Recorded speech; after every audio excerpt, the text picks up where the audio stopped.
भीक्षणं प्रतिपद्यते अनर्थाश्च बहून्नन्यान् प्रसृज्यत्यात्मदोषजाम्।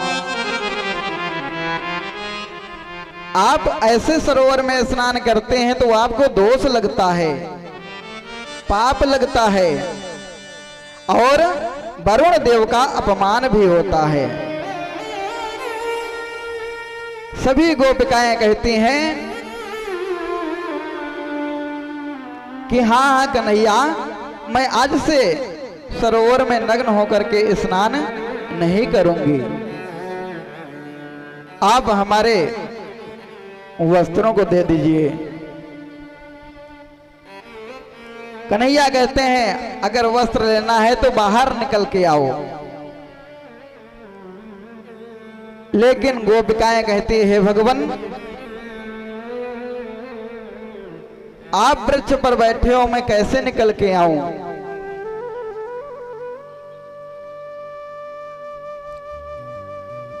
बहुत कहने पर भगवान ने गोपिकाओं को वस्त्र प्रदान किए।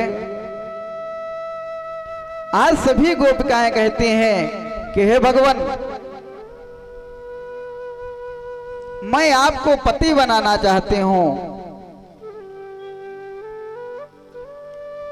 भगवान कहते हैं कि आप हमें पति बनाना चाहते हैं,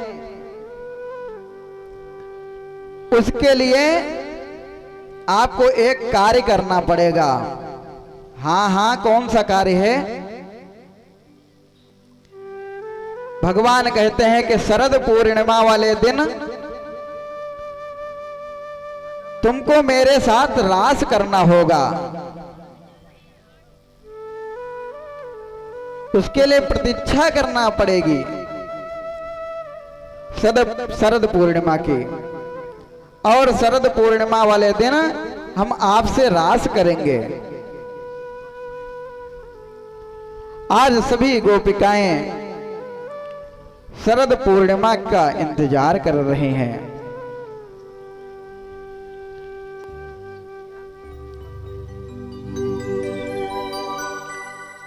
भगवान कहते हैं कि आप सभी को रासलीला खेलना पड़ेगा। शरद पूर्णिमा का समय आया, रासलीला की तैयारी होने लगी।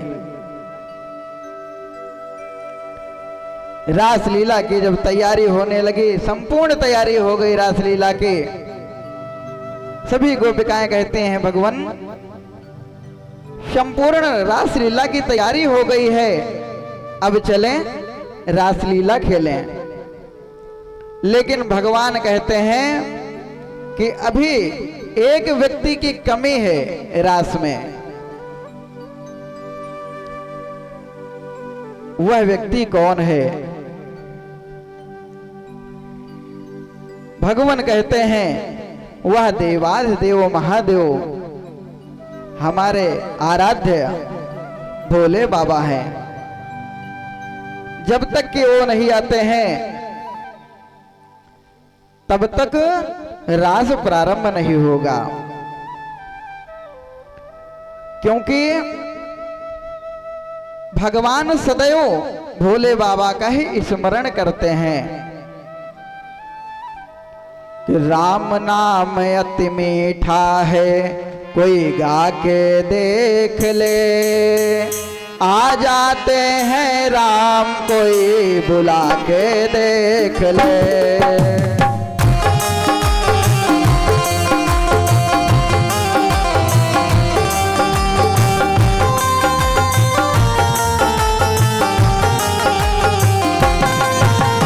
राम नाम अति मीठा है, कोई गा के देख ले। आ जाते हैं राम, कोई बुला के देख ले। राम नाम अति मीठा है, कोई गा के देख ले। आ जाते हैं राम प्रभु, बुला के देख ले।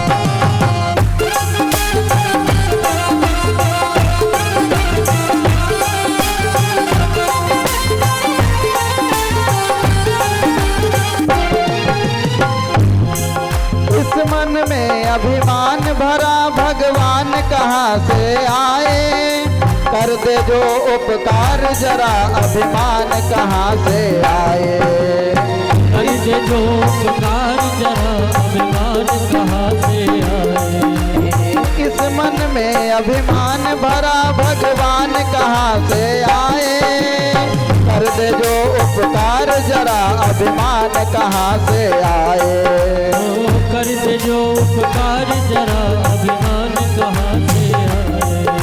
राम नाम के ज्योत हृदय में जला के देख ले, राम नाम के ज्योत हृदय में जला के देख ले, आ जाते हैं राम कोई बुला के देख ले, आ जाते हैं राम कोई बुला के देख ले।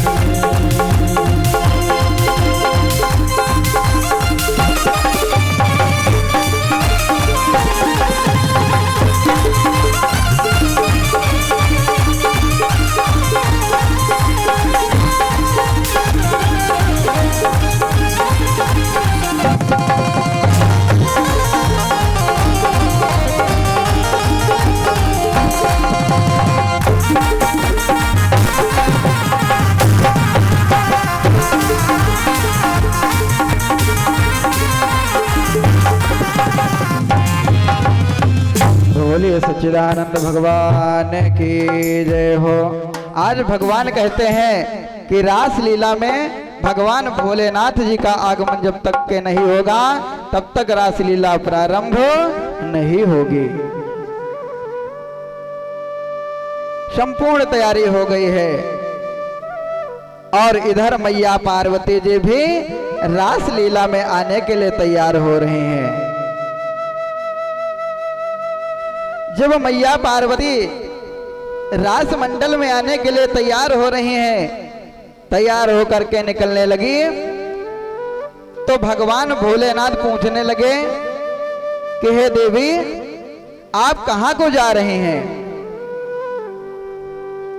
मैया पार्वती कहने लगी कि हे बाबा भोलेनाथ हम जब भी कहीं जाते हैं तो आप बीच में टोक जरूर देते हैं, पूछने लगते हैं कि आप कहां को जा रही हैं। लेकिन जब बाबा नहीं माने तो मैया पार्वती कहने लगी कि आज वृंदावन में भगवान सभी गोपिकाओं के साथ में रास खेल रही हैं, रास रचाने जा रहे हैं, उसी रास मंडल में मैं जा रही हूं।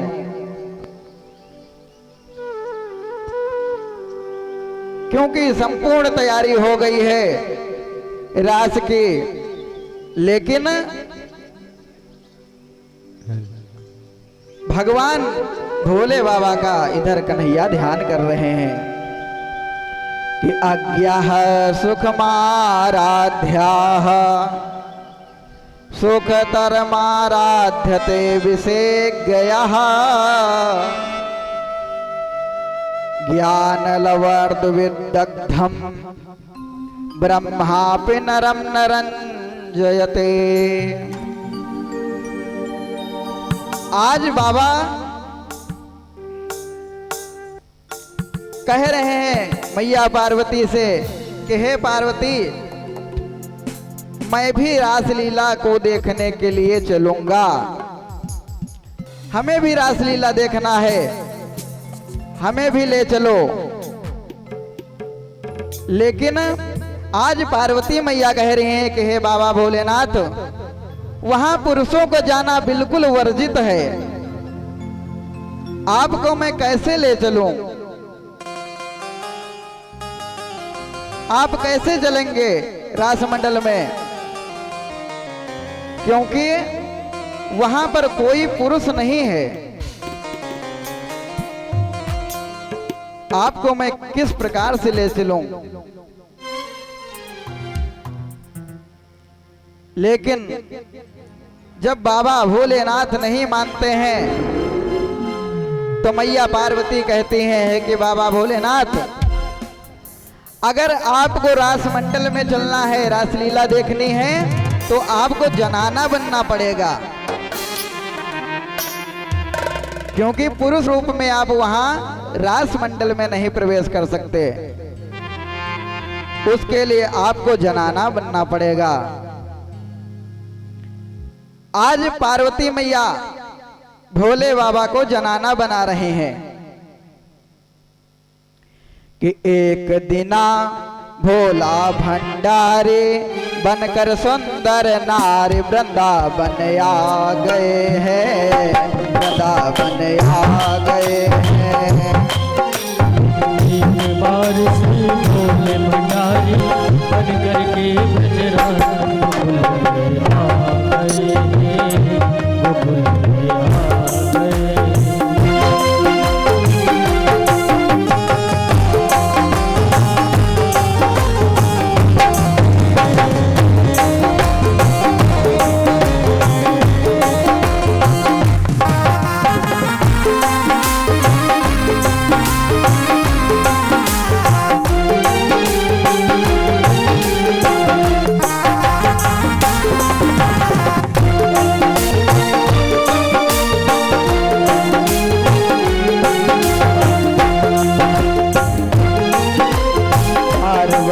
जे मना के हारे ना माने त्रिपुरारी वृंदावन आ गए हैं, वृंदावन आ गए हैं।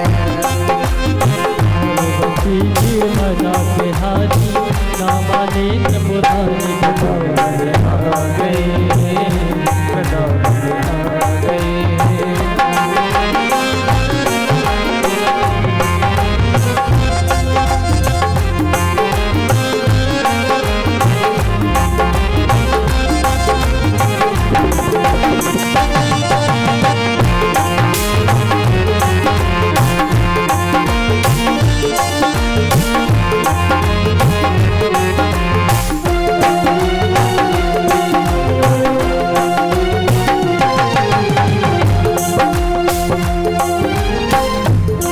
पार्वती से बोले मैं भी चलूंगा तेरे साथ में, तेरे साथ में। पार्वती से बोले मैं भी चलूंगा तेरे साथ में, तेरे साथ में। राधा संग श्याम नाचे मैं भी नचूंगा तेरे साथ में, तेरे साथ में। राधा संग श्याम नाचे मैं भी नाचूंगा तेरे साथ में, तेरे साथ में। दास रचेगा ब्रज में भारे हमें दिखा दो प्यारी, वृंदावन आ गए हैं, वृंदावन आ गए हैं। एक बार भोले भंडारी बन करके ब्रजराज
भोले भंडारी बनकर सुंदर नारी वृंदावन आ गए हैं, वृंदावन आ गए हैं। किया पर हमारे त्रिपुरारी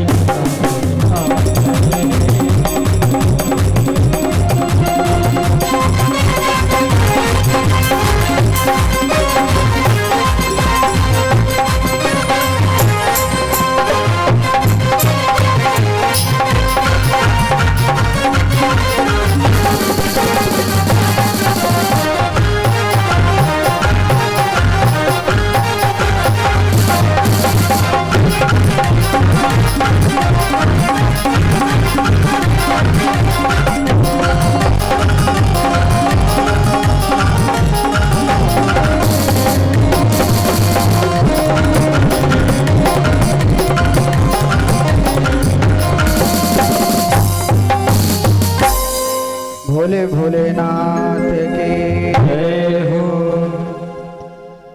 आज मैया पार्वती जी बाबा भोलेनाथ का श्रृंगार कर रही हैं। बाबा भोलेनाथ के महावर लगाया गया, काजल लगाया गया और साड़ी पहनाई गई।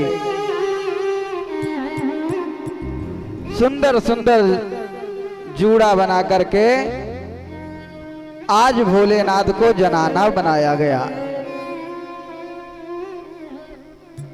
जनाना रूप धारण करके बाबा भोलेनाथ आज पार्वती के साथ में रास मंडल में आ रहे हैं। जब रास मंडल के पास बाबा पहुंचते हैं, पार्वती मैया भी साथ में आई हुई हैं, तो वहां पर ललिता रजिस्टर लिए बैठी हुई है। ललिता को कार्य भगवान ने क्या दिया है, जो जो लोग रास मंडल में आ रहे हैं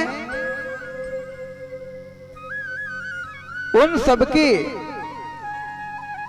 आप जानकारी रखेंगे, पूरी लिखा पढ़ी करेंगे कि कौन कौन रास लीला में आ रहा है। ललिता अपना रजिस्टर लिए हुए बैठी है। मैया पार्वती से पूछा, सखी आप कौन?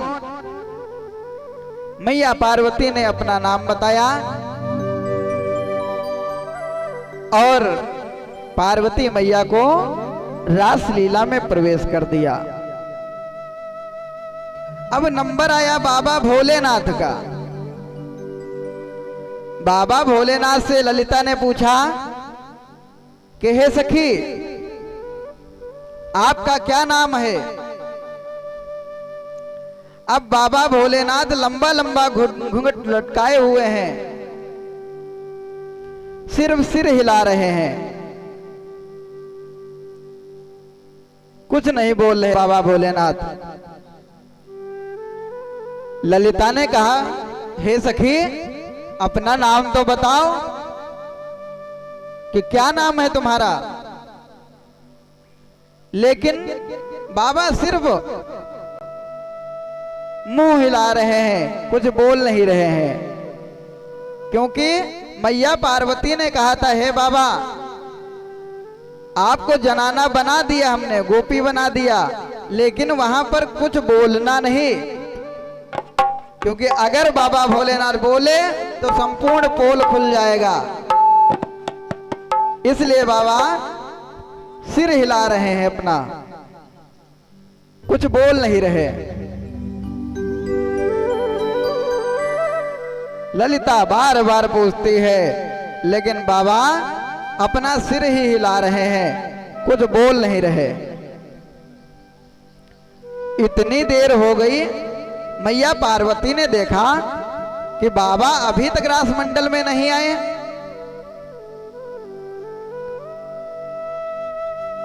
तो मैया पार्वती मुड़कर के देखते हैं तो बाबा अभी गेट पर ही खड़े हुए हैं। ललिता अंदर बाबा को आने ही नहीं दे रही।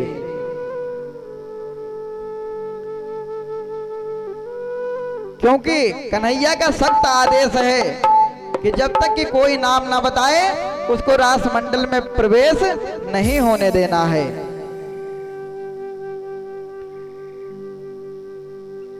जब मैया पार्वती बाहर आई, कहने लगी, हे ललिता, इस सखी को क्यों परेशान कर रही हो? क्यों रासमंडल में नहीं प्रवेश दे रही हो उनको? ललिता ने कहा, हे मैया, कन्हैया का सख्त आदेश है कि जब तक कि कोई गोपी नाम नहीं बताती है तब तक के उसका प्रवेश रासमंडल में वर्जित है। लेकिन ये सखी जो है अपना नाम ही नहीं बता रही है। तो मैया पार्वती कहने लगी कि हे ललिता, ये सखी जो है ये गूंगी है, कुछ बोल ही नहीं पा रही है, ये जन्म से गूंगी है, तो कैसे अपना नाम बताएगी? अब बाबा भोलेनाथ को गूंगी बता रही है ललिता। ललिता से मैया पार्वती ने कहा कि ये सखी गूंगी है। अब बाबा मन में कह रहे हैं, चलो कैलाश पे चलो, फिर बताते हैं, भी गूंगी बना लो, चाहे कुछ रासलीला तो देखना ही हमें। आज बाबा को क्या क्या सुनना पड़ रहा है रासलीला देखने के लिए।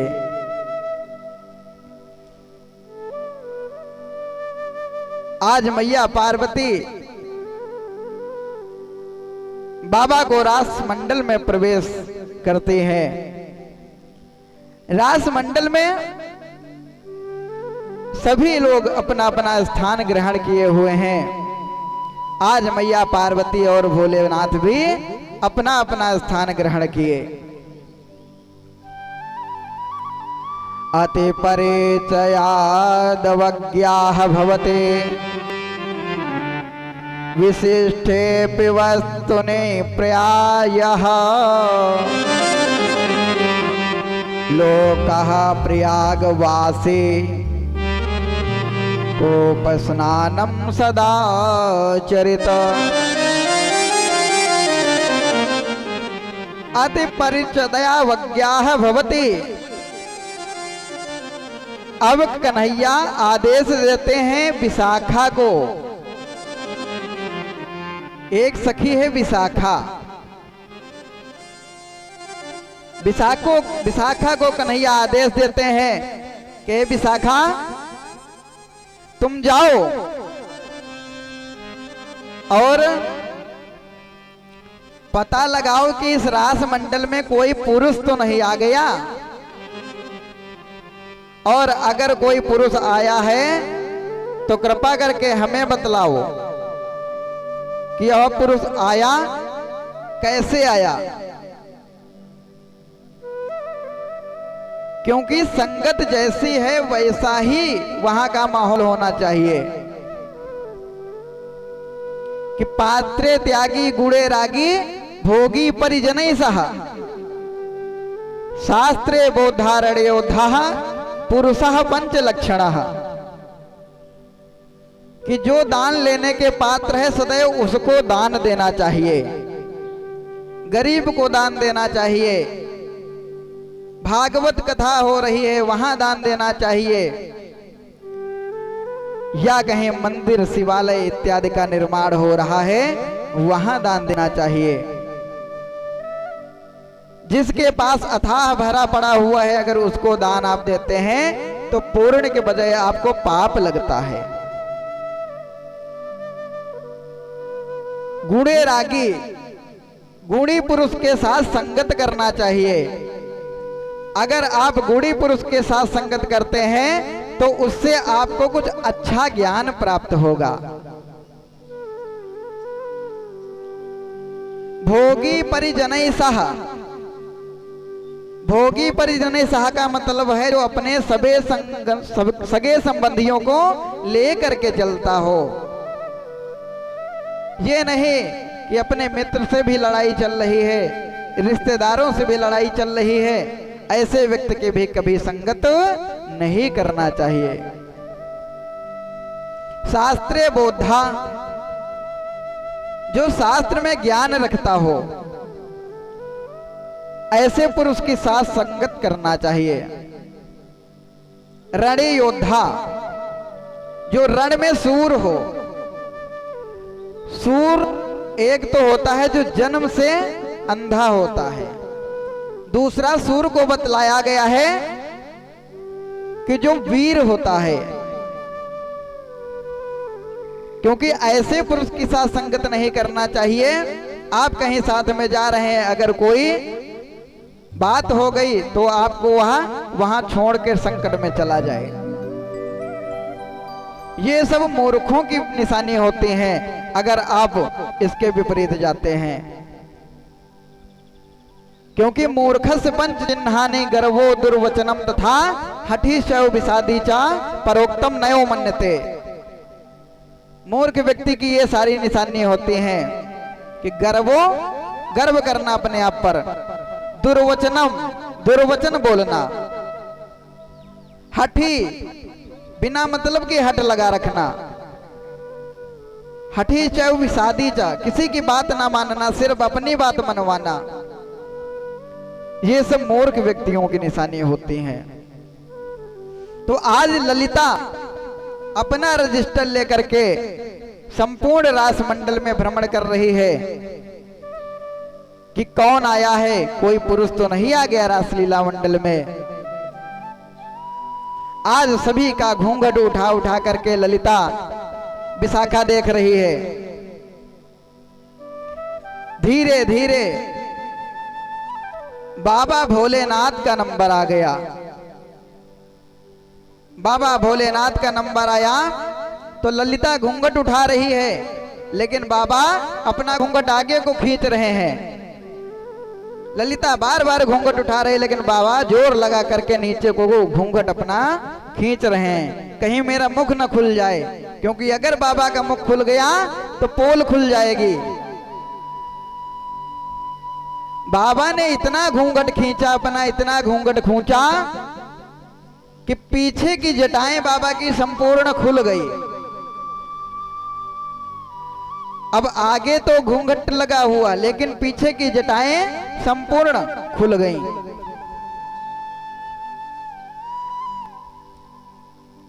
तब विशाखा कहती है कि हे कन्हैया, ये तो बहुत गंदी औरत है। पता नहीं कितने दिन हो गए इसने अपने केसों को भी नहीं धुला है।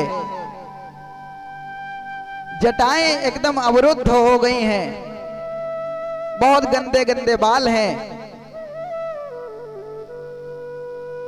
बहुत गंदी औरत कोई आई हुई है रासमंडल में। तो कन्हैया आज देखने के लिए आते हैं। और कन्हैया जैसे ही घूंघट उठाते हैं तब तक के भोले बाबा प्रकट हो गए। बोले भूत भावन भोलेनाथ की। आज भगवान कन्हैया बाबा का ध्यान एवं स्तुति करने लगे।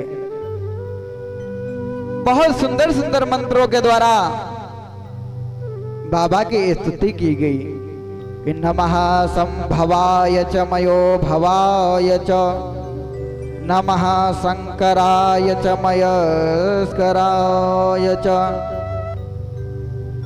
बहुत सुंदर सुंदर श्लोकों के द्वारा कन्हैया ने बाबा की स्तुति की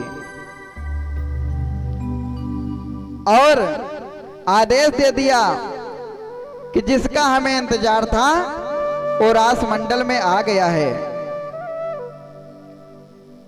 कि दरबार में भोले बाबा के दुख दर्द मिटाए जाते हैं। बाबा के दुख दर्द मिटाए जाते हैं। दरबार में भोले बाबा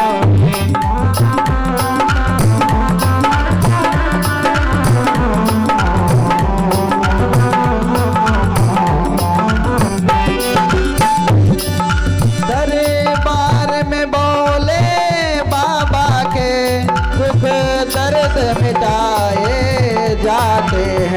दुनिया के सताए लोग यहाँ, दुनिया के सताए लोग यहाँ, सीने से लगाए जाते हैं दरबार में भोले बाबा के दुश्मन भी मिटाए जाते हैं, दुनिया के सताए लोग यहाँ सीने से लगाए जाते हैं, दरबार में भोले बाबा के।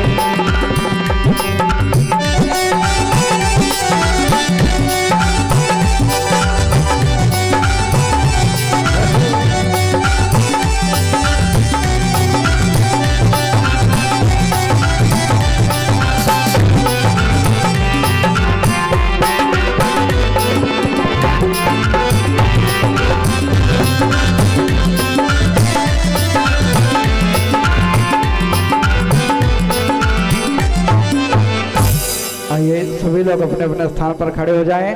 परम पूज्य महाराज जी का आगमन हो चुका है। 2 बार भगवान का पावन नाम, तदुपरांत आप सभी भक्तगण महाराज जी के द्वारा कथा का सोपान करें कि